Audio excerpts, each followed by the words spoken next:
നമസ്കാരം, നൈനാസ് flavours and സ്പൈസിലേക്ക് എല്ലാവർക്കും സ്വാഗതം. ഇന്ന് ഞാൻ ഇവിടെ വന്നിരിക്കുന്നത് ഒരു കിച്ചടി റെസിപ്പിയുമായിട്ടാണ്. വെണ്ടയ്ക്ക കിച്ചടി. എങ്ങനെയാണ് വെണ്ടയ്ക്ക വെച്ച് നമുക്ക് നല്ലൊരു കിച്ചടി ഉണ്ടാക്കാമെന്ന് നോക്കാം. ഇപ്പൊ വെണ്ടയ്ക്ക കിച്ചടിക്ക് എന്തൊക്കെയാണ് അത്യാവശ്യമായിട്ട് വേണ്ടുന്നതെന്ന് നോക്കാം. ഇവിടെ ഞാൻ എടുത്തിരിക്കുന്നത് ഒരു 10-12 മീഡിയം സൈസിലുള്ള വെണ്ടയ്ക്ക എടുത്തിട്ടുണ്ട്.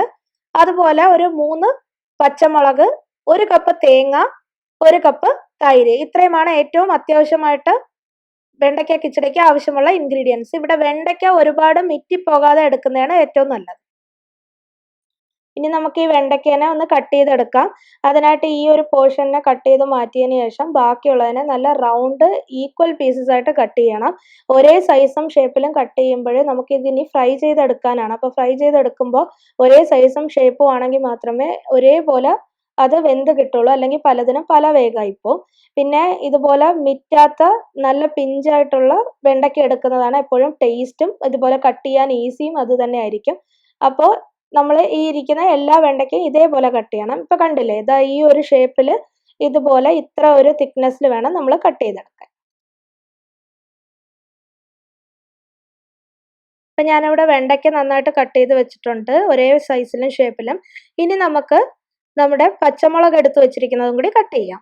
അതും ഇതുപോലെ തന്നെ 3ഉം ഒരേ സൈസും ഷേപ്പിലും നമുക്ക് റൗണ്ട് ആയിട്ട് കട്ട് ചെയ്യാം. എരിവ് ഒരുപാട് ആവശ്യമുള്ളവർ പച്ചമുളക് ഇതിൽ ഒരെണ്ണം എങ്ങാനും കട്ട് ചെയ്താൽ മതി, ബാക്കി 2 എണ്ണം അരപ്പിൽ കൂടി ചേർക്കാം. അരച്ചെടുക്കുമ്പോൾ കുറച്ചും കൂടി അതിൻ്റെ ആ ഒരു എരിവ് വരും. അല്ലെങ്കിൽ 2 പച്ചമുളക് എക്സ്ട്രാ വേണമെങ്കിൽ നിങ്ങൾക്ക് അരപ്പിൽ കൂടി ചേർക്കാവുന്നതേ ഉള്ളൂ. എനിക്കിവിടെ എരിവ് വളരെ കുറവായതുകൊണ്ട് ഞാൻ ഇതിൽ ഡയറക്റ്റ് കട്ട് ചെയ്ത് ചേർക്കുന്നേ ഉള്ളൂ. അരപ്പിൽ ഞാൻ പച്ചമുളക് ചേർക്കുന്നില്ല. അപ്പോൾ ഇതൊക്കെ ഓരോരുത്തരുടെ ഇഷ്ടം അനുസരിച്ച് എരിവ് കൂട്ടുകയും കുറയ്ക്കുകയും ചെയ്യാവുന്നതേ ഉള്ളൂ.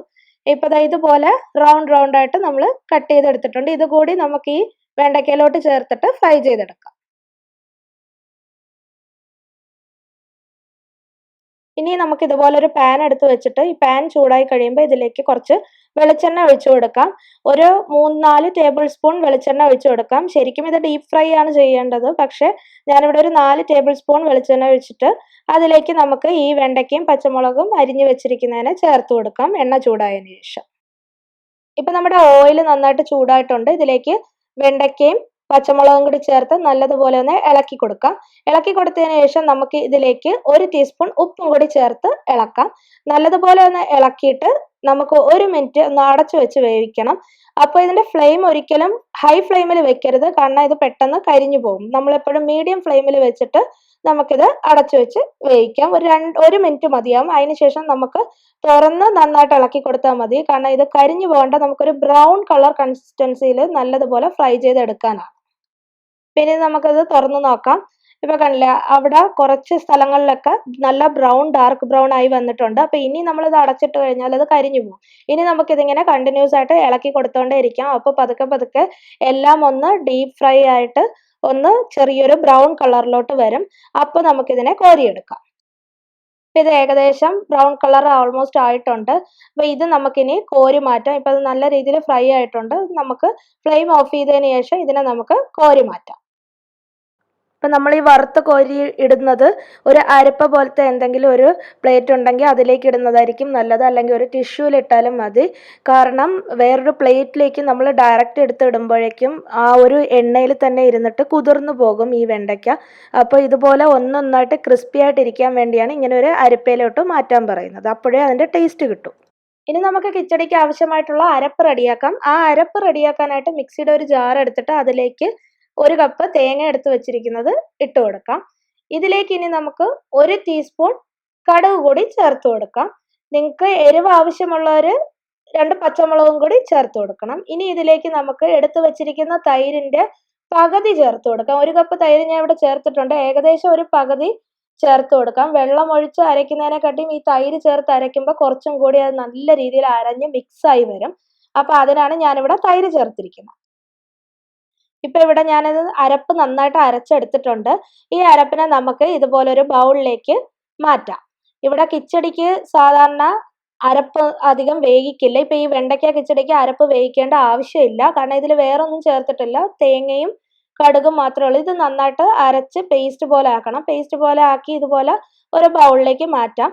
ഇനി നമുക്ക് ഇതിലേക്ക് കുറച്ച് ഉപ്പും കൂടി ചേർത്ത് കൊടുക്കണം. ഇപ്പൊ ഈ അരപ്പിലേക്ക് ഞാനൊരു 1/2 ടീസ്പൂൺ ഉപ്പ് ചേർത്തിട്ടുണ്ട്. നേരത്തെ വെണ്ടയ്ക്കയിൽ നമ്മൾ ചേർത്ത ഉപ്പ് ചേർത്തിട്ടുള്ളതുകൊണ്ട് അത് കണക്കാക്കി വേണം ഇതിൽ ചേർക്കാൻ. എന്നിട്ട് നല്ലതുപോലെ ഇങ്ങനെ മിക്സ് ചെയ്ത് കൊടുക്കണം. അതിനുശേഷം എടുത്തു വെച്ചിരിക്കുന്ന ആ ഒരു 1/2 കപ്പ് ബാക്കി തൈരുണ്ടല്ലോ അതും കൂടി ചേർത്ത് നന്നായിട്ടൊന്ന് ഇളക്കി യോജിപ്പിക്കാം. ആ അരപ്പും ഉപ്പും തൈരും എല്ലാം കൂടി ഒന്ന് മിക്സായി വരണം നല്ലതുപോലെ. അങ്ങനെ നല്ലതുപോലെ മിക്സായി വന്നതിന് ശേഷം നമുക്ക് ഇതിലേക്ക് താളിച്ചുകൂടി ഒഴിക്കണം. അപ്പൊ ഇനി അടുത്തത് നമുക്ക് താളിക്കാം. ഇതിപ്പോ മിക്സായി വന്നിട്ടുണ്ട്. നമുക്ക് ഇനി താളിച്ചെടുക്കാം. അപ്പൊ ഇതുപോലൊരു താളിക്കാൻ ഒരു പാൻ എടുത്ത് വെച്ചിട്ട് അത് ചൂടാക്കണം. പാൻ ചൂടായി വരുമ്പോൾ എണ്ണ ഒഴിച്ചു കൊടുക്കണം. ഇതിന് ഞാനിവിടെ എടുത്തിരിക്കുന്നത് നേരത്തെ നമ്മൾ വെണ്ടയ്ക്ക ഫ്രൈ ചെയ്ത ബാക്കി ഓയിലില്ലേ, ആ ഓയിൽ തന്നെയാണ് എടുത്തിരിക്കുന്നത്. അതാകുമ്പോൾ ആ വെണ്ടയ്ക്കയുടെ ഒരു മണമൊക്കെ ആ ഓയിലിലുണ്ട്. ആ പാത്രത്തിൽ തന്നെ നമുക്ക് താളിക്കാവുന്നതേ ഉള്ളൂ. അപ്പോൾ ഈ ഓയിൽ യൂസ് ചെയ്യാൻ താല്പര്യം ഇല്ല എന്നുള്ളവർ ഒരു 2 ടേബിൾ സ്പൂൺ നോർമൽ പച്ച വെളിച്ചെണ്ണ യൂസ് ചെയ്താലും മതി. ഞാനിപ്പോൾ ഇത് 2 ടേബിൾ സ്പൂണേ ബാക്കിയുള്ളൂ. അപ്പോൾ അത് തന്നെ അങ്ങ് യൂസ് ചെയ്യാണ് ചെയ്യുന്നത്. അത് നമുക്ക് പാത്രം ചൂടായി വരുമ്പോൾ ഒഴിച്ചു കൊടുക്കാം. ഇപ്പൊ ഈ എണ്ണ ചൂടായി വന്നിട്ടുണ്ട്. എണ്ണ ചൂടായി വരുമ്പോഴേക്കും ഇതിലേക്ക് 1 ടീസ്പൂൺ കടുക് കൂടി ഇട്ട് കൊടുക്കാം. കടുക് പൊട്ടി വന്നതിന് ശേഷം നമുക്ക് 2 പച്ചമുളകും കുറച്ച് കറിവേപ്പിലയും കൂടി ചേർത്ത് നല്ലതുപോലെ ഒന്ന് ഇളക്കി കൊടുക്കാം. ഇളക്കി കൊടുത്ത് ഫ്ലെയിം ഓഫ് ചെയ്തതിന് ശേഷം ഇതിനെ നമുക്ക് അരച്ചു വെച്ചിരിക്കുന്ന അരപ്പിലേക്ക് ചേർക്കാം. ഇതിന്റെ കൂടെ ആ വറുത്ത് കോരി വെച്ചിരിക്കുന്ന വെണ്ടയ്ക്ക കൂടി നമുക്ക് ചേർത്ത് കൊടുക്കാം. ഇതിൽ താളിച്ചതും വെണ്ടയ്ക്കയും എല്ലാം നമ്മൾ ഇതിൽ ചേർത്ത് കൊടുത്തിട്ടുണ്ട്. നന്നായിട്ട് ഇനി ഇതൊന്ന് ഇളക്കി യോജിപ്പിക്കണം. എന്നിട്ട് നമുക്ക് ഇത് സെർവ് ചെയ്യാം. വെണ്ടയ്ക്ക എപ്പോഴും സെർവ് ചെയ്യുന്നതിന് 2 മിനിറ്റ് മുന്നേ ചേർത്ത് കൊടുത്താൽ മതിയാകും. എന്നാലേ അത് ക്രിസ്പി ആയിട്ട് നമുക്ക് കഴിക്കാൻ പറ്റൂ. അല്ലെങ്കിൽ ഇത് ഭയങ്കര കുതിർന്നു പോവും. അപ്പോൾ അതിൻ്റെ ടേസ്റ്റ് പോവും. താളിച്ചത് വേണമെങ്കിൽ നേരത്തെ ചേർക്കാം. പക്ഷേ വെണ്ടയ്ക്ക എപ്പോഴും ലാസ്റ്റ് മിനിറ്റ് ചേർക്കുന്നതാണ് നല്ലത്. അപ്പോൾ ഇനി ഇതിൽ ഉപ്പ് എന്തെങ്കിലും കുറവുണ്ടെങ്കിൽ അതുകൂടി ടേസ്റ്റ് ചെയ്തിട്ട് ചേർത്ത് കൊടുക്കാവുന്നതേ ഉള്ളൂ. അപ്പോൾ ഇത്രയേ ഉള്ളൂ വെണ്ടയ്ക്ക കിച്ചടി. വളരെ സിമ്പിളും ടേസ്റ്റിയുമായിട്ട് ഉണ്ടാക്കാൻ പറ്റും. എല്ലാവരും ഇത് വീട്ടിൽ ചെയ്ത് നോക്കണം. ചെയ്ത് നോക്കിയിട്ട് അതിൻ്റെ അഭിപ്രായം അറിയിക്കാൻ മറക്കരുത്.